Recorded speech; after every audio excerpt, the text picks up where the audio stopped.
Aujourd'hui, je vous propose une lecture sur les halachot de Pessah. Concernant la pensée juive, nous avons déjà fait 4 vidéos. Je vous engage à les voir ou les revoir sur les 4 enfants, sur le sens général de la liberté de Pessah. Mais puisque nous ne sommes pas à la synagogue, en ces temps qui courent, nous avons fait une vidéo sur le coronavirus d'ailleurs, je vous propose de passer directement aux halachot de Pessah. Les halachot de Pessah sont très particulières. On va, juste avant de rentrer dans la Bdikat Hametz, dans la recherche du Hametz, rappeler les fondamentaux sur 4 concepts. Premier concept, n'est appelé Hametz que ce qui est à base des 5 céréales qui a fermenté. Deuxième concept, c'est qu'on a une particularité pendant Pessah. Le Hametz qui va tomber, même si c'est 1 gramme, Hametz Asur Bemashou, dit la halacha. Même si c'est 1 gramme qui tombe dans 1000 fois sa valeur, en termes de volume, de quantité, tout sera interdit. Le Rav Ovadia Yosef insiste sur le fait que si ça a été mélangé par inadvertance avant Pessah, a priori, ça s'annule Beshishim par 60 fois sa valeur si ça a été mélangé, encore une fois, avant la fête de Pessah, pas pendant Pessah. Troisième concept, n'est appelé Hametz que ce qui est mangeable par un chien, dit la halacha. Si c'est nifsal mais achilat kelev, si même un chien ne peut pas le manger, ça n'a plus la définition du Hametz, évidemment. C'est la raison pour laquelle dans les cosmétiques, d'après Me'aikar Adin, la stricte loi, il n'y a pas d'interdiction. Dans les médicaments, il n'y a aucune interdiction de consommer des médicaments, sauf s'ils ont un goût. Effectivement, il y a un problème, c'est la raison pour laquelle il y a une liste du consistoire qui indique précisément les médicaments que l'on pourra consommer, de préférence concernant surtout les sirops et les pastilles. Une autre indication pour bien comprendre la halachot de Pessah, c'est que on va appliquer, vous allez le voir dans la suite de nos vidéos, le principe de ta'am pagum, le goût détérioré. C'est-à-dire que vous avez lavé un ustensile. Pour le cachériser pendant Pessah, il faut 3 conditions. Ce ne sont pas tous les ustensiles qui sont cachérisables. Mais il y a 3 conditions. D'abord, bien le nettoyer, attendre 24 heures avant de le cachériser, et ensuite obtenir sa cachérisation. On verra plus tard qu'il y a 2 modes de cachérisation, l'argala et le liboun. Ceci étant, s'il est resté une substance de chametz, une fois qu'on l'a nettoyé, cet ustensile, du moment que 24 heures sont passées, c'est-à-dire qu'il est ben yomo, c'est-à-dire que 24 heures sont passées, on considère que la substance, elle est pagoum, elle est détériorée. Je vous propose, sans plus tarder, de commencer directement les halachot, après cette longue introduction, concernant la première grande partie, la Bedikat Hametz, c'est-à-dire la recherche du Hametz. On devra faire la recherche du Hametz la veille de Pessah. Cette année, c'est le mercredi soir, le premier soir du Seder, donc le mardi soir, à partir de la sortie des étoiles. Une demi-heure avant, la halacha préconise, puisque j'ai le livre sous les yeux, de ne plus rien faire, ni commencer un repas. On n'est pas obligé de s'interrompre si on l'a commencé, mais et aussi, ne pas commencer une étude non plus, de peur d'oublier de faire la Bdikat Hametz. À partir de la sortie des étoiles, tout ce qui est en ma possession devra être vérifié. Ce que j'entends par ma possession, c'est précisément tout ce qui m'appartient. Ma voiture, ma cave, mon grenier, ma maison évidemment, mes locaux, mes magasins. Tout ce qui est en ma possession devra être vérifié le soir même de Pessah. Si j'ai trop d'entrepôts, de locaux, de magasins, j'aurai la possibilité, évidemment, de envoyer un chaliar, c'est-à-dire un émissaire. C'est-à-dire que je vais faire la bénédiction et je vais penser acquitter mes envoyés, mon chaliar.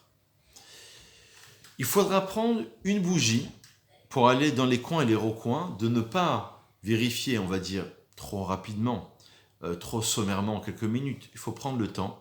Le Hari Akadosh enseigne que la symbolique du Hametz, c'est aller chercher au fond de nous-mêmes cette mida ra'a, ce mauvais trait de caractère qui peut être celui du Yetzer Hara, du penchant du mal, de la colère ou de l'orgueil, essayer de le retirer, c'est toute la symbolique. Donc même s'il reste un machéou, une quantité infime de chametz, évidemment qu'on devra aller la vérifier. Au début de la recherche, on devra dire la bénédiction de Al Bi'ur Chametz, c'est-à-dire que Dieu nous a enjoint de détruire le chametz. Il est interdit de s'interrompre par la parole et même par des gestes significatifs entre la bénédiction et ce jusqu'à la fin de la recherche du chametz. Si on a parlé de choses qui ne sont pas en rapport avec la bédika, il faudra recommencer la bénédiction. Si on a parlé de choses qui sont en rapport avec l'abdika, c'est-à-dire avec la recherche, on n'a pas besoin de refaire la bénédiction. Donc une seule bénédiction a le pouvoir de couvrir la recherche du chametz dans plusieurs endroits, même s'ils sont très éloignés les uns des autres. Si l'un de ces morceaux de pain disparaît, qu'on a du mal à retrouver, admettons si c'est un enfant qui l'a perdu, on n'est pas obligé de fouiller toute la maison pour le retrouver, on va faire le maximum, mais on va s'appuyer ensuite sur la phrase du bitoul. Je vous rappelle qu'on fait une phrase d'annulation à 3 reprises après avoir fait la recherche du chametz. Il faudra vérifier évidemment les écoles, les synagogues, les lieux d'études de la Torah. Si on souhaite les vendre, on peut les vendre. Normalement, on ne possède plus de chametz, mais on n'est pas obligé de vérifier s'il y a toute une synagogue, une partie de la synagogue, un centre communautaire, par exemple une salle que l'on ne va pas utiliser, la cuisine ou une cave qu'on ne veut pas vérifier, dans laquelle a priori il n'y a pas de chametz, on pourra tout à fait le vendre, mais évidemment en prenant soin de vous rapprocher du rabbinat local qui va effectuer cette vente en bonne et due forme. Surtout, n'effectuez pas de vente personnelle. Quand vous avez vendu, vous avez vraiment vendu. C'est pas une vente, superficielle. C'est une vente qui est vraiment effective en donnant bien son adresse, son nom, son prénom et surtout le lieu précis où sont entreposés justement ces locaux ou ces armoires que l'on va vendre ou ces tiroirs. D'après le Rav Ovadia Yosef qui s'appuie sur le Shulchan Aruch, on se doit de ne pas vendre dans la vente du chametz les kelim. Parce que si on vend les ustensiles, la vaisselle par exemple, il faudra procéder de nouveau à la tevila. Parce que vous savez que quand on achète un nouvel ustensile, on se doit de le tremper au mikvé. Donc c'est la raison pour laquelle nous n'incluons pas, puisqu'on va le vendre aux non-juifs, on ne doit pas inclure dans cette vente précisément tout ce qui concerne les kelim. Les femmes ont la même obligation que les hommes d'annuler le chametz, ça me paraît évident. Et sur ce, je vais directement passer au lendemain matin au bi'ur chametz pour pouvoir avancer en quelques minutes. C'est à la halachot relative à la fête de Pessah. Le bi'ur chametz, la destruction du chametz peut se faire par tout moyen. Il n'est pas forcément nécessaire, selon la loi, de le brûler. Certains ont la coutume, mais ce n'est pas forcément nécessaire. On peut le jeter à la mer ou dans une rivière, mais la coutume reste la destruction par le feu, selon la vue de Rabbi Yehuda dans la Gemara de Psachim. Une personne qui quitte sa maison 30 jours ou plus avant la fête de Pessah et qui n'a pas l'intention de revenir avant la fin de la fête, n'a pas l'obligation d'effectuer la recherche du chametz. Elle va se reposer sur la phrase, encore une fois, de bitoul, que l'on fera la veille et qu'on va refaire le lendemain. Le bitoul étant la phrase d'annulation du chametz, même s'il est resté du chametz, il serait nul et non avenu. Si cette personne, dans la suite de cette halakha, a l'intention de revenir durant la fête de Pessah, il lui faudra nettoyer sa maison et effectuer la recherche du chametz. Cependant, il ne sera pas prononcé de bénédiction sur cette recherche. Nous allons directement parler de, maintenant, après avoir évoqué rapidement, il y a des heures précises pour brûler le chametz. Je vous rappelle que la veille de Pessah, normalement, on ne travaille pas. Ça veut dire le mercredi après-midi à partir de Chatzot, Hayom, à partir du milieu de la journée. Je vous rappelle, et ce pour deux raisons. D'abord parce qu'à l'époque, on approchait un Korban Pessah, l'agneau pascal, et donc pour celui qui apportait un Korban Pessah, c'était considéré comme étant un jour de fête. Et la deuxième raison, c'est évidemment pour s'affairer aux besoins de la fête. Je tiens à vous rappeler qu'a priori, on doit se couper les cheveux avant le mercredi après-midi, c'est-à-dire mercredi matin au maximum de préférence. Et je tiens à vous rappeler qu'il y a beaucoup de ségoulottes, de prières à prononcer qui sont indiquées dans certaines de vos Haggadot. Je vous conseille même de faire une sieste le mercredi après-midi pour être en forme pour le mercredi soir, pour faire un seder explosif, parce que le but du seder, c'est de dialoguer, c'est d'échanger, c'est d'expliquer, c'est de traduire, de prendre les textes, si vous ne les comprenez pas en hébreu, de les traduire en français, et de prendre le temps. Et il y a des passages à lire, précisément, dans certaines Haggadot, la veille de Pessah, c'est-à-dire le mercredi après-midi. Alors, il faut se rappeler que toutes les sortes de légumineuses, qu'on appelle les kitniotes, comme par exemple le maïs, comme par exemple les pois chiches, sont interdites à la consommation pour la communauté ashkénaze. Les séfaradim n'ont pas cette coutume de les interdire. Cependant, certains séfaradim proscrivent le riz, bien qu'il ne soit pas hametz, d'après le Rav Yosef, on peut le manger, en le nettoyant en 3 reprises. Chacun agira, bien sûr, selon sa coutume. On se rappelle aussi que concernant la fête de Pessah, il y a 2 indications. Le meilleur étant de procéder à l'achat d'une nouvelle vaisselle, si c'est possible. Si ça n'est pas possible, sachez que tout ce qui est en terre, faïence et porcelaine n'est pas cachérisable. Sachez enfin que, de manière générale, et là je vous engage à revoir certains sites, comme celui du consistoire par exemple, où il y a toutes les indications, c'est pour ça que je ne rentre pas dans tous les détails, là c'est un petit peu sommaire, mais c'est pour vous réveiller un petit peu sur les halachot les plus importantes. Il y a des produits que l'on peut cachériser, d'autres qu'on ne peut pas cachériser. Tout ce qui est en métal ou en verre, c'est cachérisable. Alors, pour cachériser, on a rappelé 3 conditions. Bien nettoyer l'ustensile, dans les coins et les recoins. Attendre 24 heures, parce qu'on a expliqué en début de vidéo que si le goût était un goût détérioré, et si du moment que la substance a passé 24 heures, le goût est pas goût, il est détérioré, donc il n'a aucune valeur, il n'est plus hametz. Et évidemment, le cachériser. Pour le cachériser, il y a 2 modes.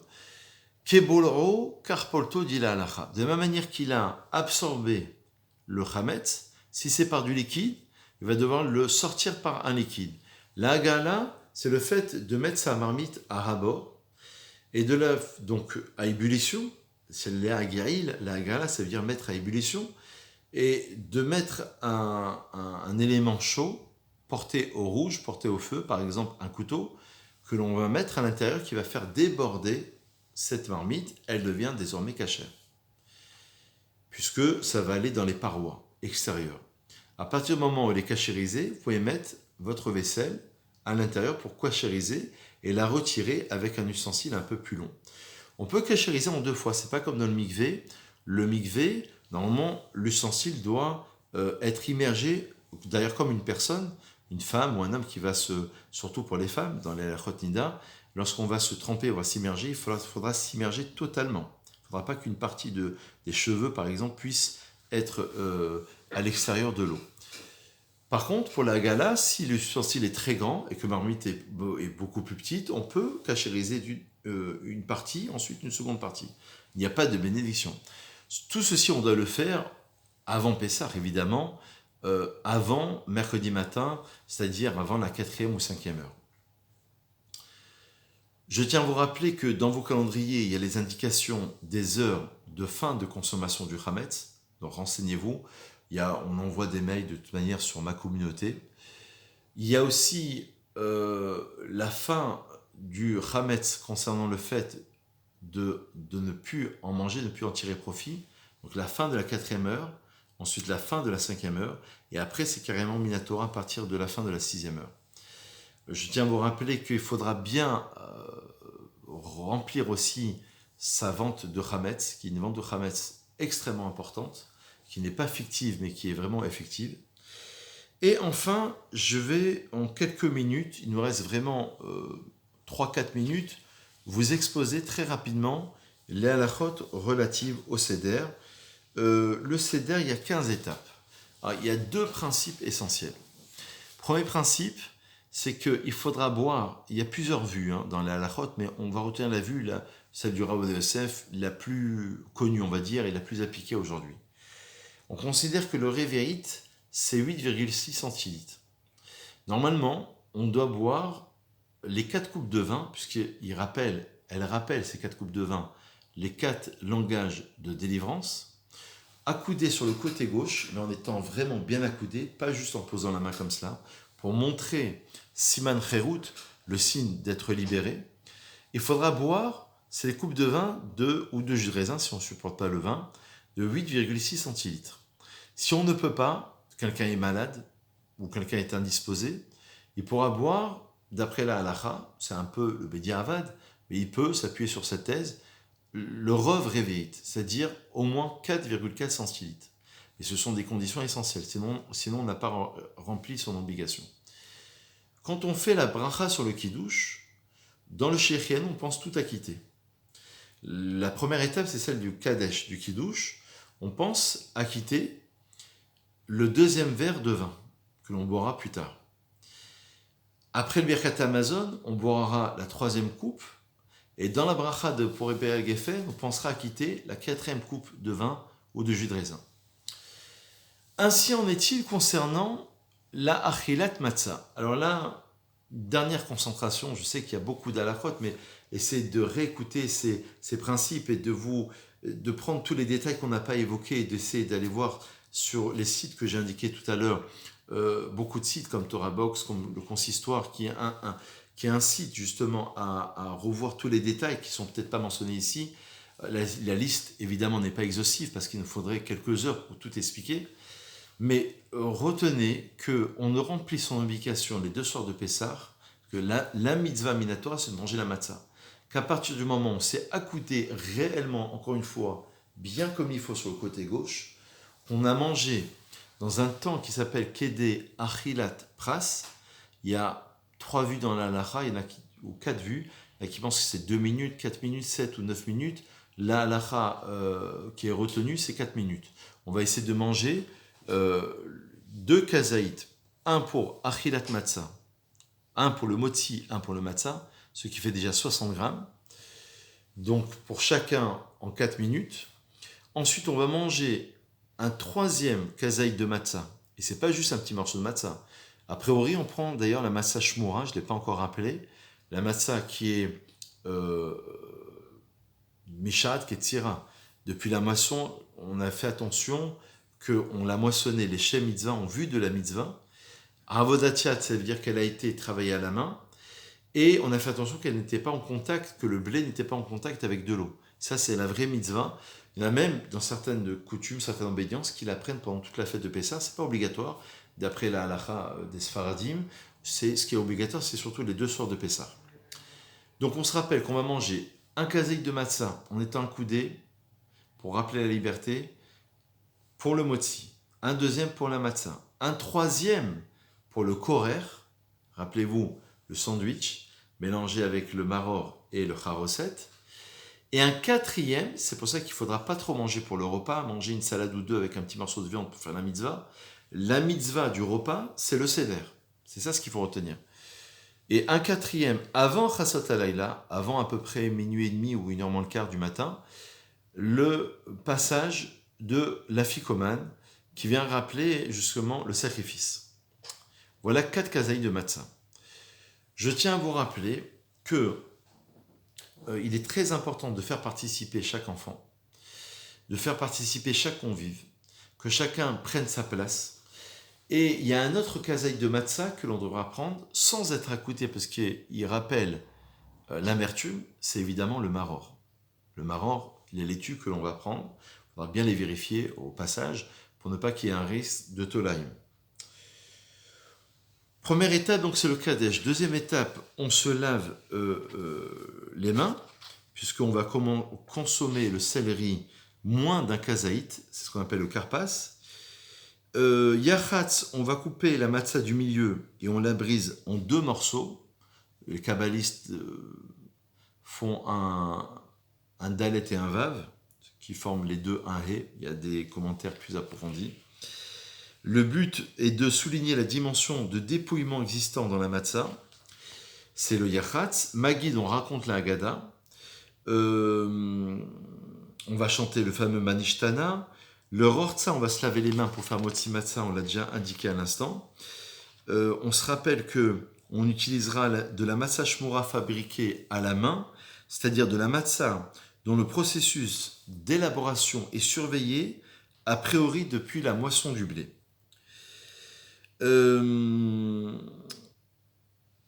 Il est préférable, d'après la halacha, on va prendre les 3 matzot entre les 10 doigts et on prononce la bénédiction que l'on a l'habitude de dire sur le pain, à Motzi et à l'Arkelat Matzah. Je tiens à vous rappeler que pendant la fête de Pessah, nous faisons à l'Arkelat Matzah que les 2 soirs de Pessah. Si vous voulez manger de la matzah pendant Chol HaMoed, vous n'êtes pas obligé. Je parle de la matzah faite à l'eau, faite pour les Sfaradim, on peut prendre celle qui est faite avec le jus d'orange, etc. On fera bourrer miné maisonnote, comme si on prenait un gâteau. Mais celle qui est faite à l'eau, pendant les autres jours de Pessah, on fera uniquement la bracha du motzi et non pas de l'achilat matzah. On va prendre le maror, donc on a dit 30 grammes. Il faudra éviter que le maror perde son goût amer à cause d'une trop grande quantité de charoset. Avant de dire la bénédiction de l'achilat maror, que Dieu nous a enjoint de manger du maror, on doit se souvenir des malheurs qui ont frappé le peuple d'Israël en Égypte et dans son histoire. Rappelez-vous que le Zohar enseigne que le soir de Pessah, c'est l'El Shimorim, on l'a déjà expliqué, c'est une soirée où on peut tout demander à Hachem, parce que c'est une soirée, on peut laisser même la porte d'entrée ouverte, où on est protégé directement par Hachem, et le Zohar enseigne que la nuit de Pessah, c'était comme une journée, elle brillait comme le jour. Le korer, on l'a expliqué, on va mélanger la matzah avec le maror et le korer. Shulchan Orer, c'est évidemment le repas. Safoun, à la fin du repas, on a l'obligation de consommer l'afikoman en souvenir de l'agneau pascal qu'on appelle le Korban Pessah. Là aussi, comme pour la consommation de la massa au début du repas, on doit manger l'équivalent d'un kazaïd keder klat pras, c'est-à-dire 30 grammes en moins de 4 minutes selon l'usage le plus courant. Et ensuite, on se demande à Dieu que Barer, on va faire Birkat Amazon. On sert la 3e coupe pour acquitter Boré Père Geffen, la 4e coupe, on l'a déjà dit. Et Hallel, on fait le Hallel, et Nirsa, on souhaite que nos prières soient agréées. Certains ont l'habitude de lire à la fin le Chad Gadia, qui est une preuve de la justice divine, de lire aussi Kilonae et Kiloyae, et de lire le fameux Shirachirim, qui est le chant de Pessah. Vous savez qu'à chaque fête juive, il y a un chant correspondant. La fête de Purim, c'est la Megillat Esther, qui rappelle l'histoire de Esther. Shavuot, c'est évidemment la lecture de Ruth, qui était l'aïeul du roi David qui est mort à Shavuot. Jérémie va écrire, puisqu'il va vivre la destruction du temple, le livre de Echa, qu'on lira les lamentations pendant le jour du 9 Av. Sukkot, c'est Kohelet, l'Ecclésiaste, qui montre que tout est vanité, rien que vanité, écrit par le roi Salomon, qui montre le côté éphémère de son monde-ci. Et Pessah, c'est le chant d'amour. Et on va conclure sur cela, entre Dieu et les enfants d'Israël. Et c'est cet amour-là, parce que Dieu a sauvé les enfants d'Israël par pur chesed, c'est la fête du chesed, c'est le mois de la Géola, c'est le mois de la délivrance, c'est par pure bonté que Hachem a voulu sortir les enfants d'Israël, et il va vouloir se marier avec eux, justement à l'issue de la fête de Pessah, qui nous entraînera jusqu'à la fête de Shavuot. Bonne réflexion, très bonne fête de Pessah, et à très vite.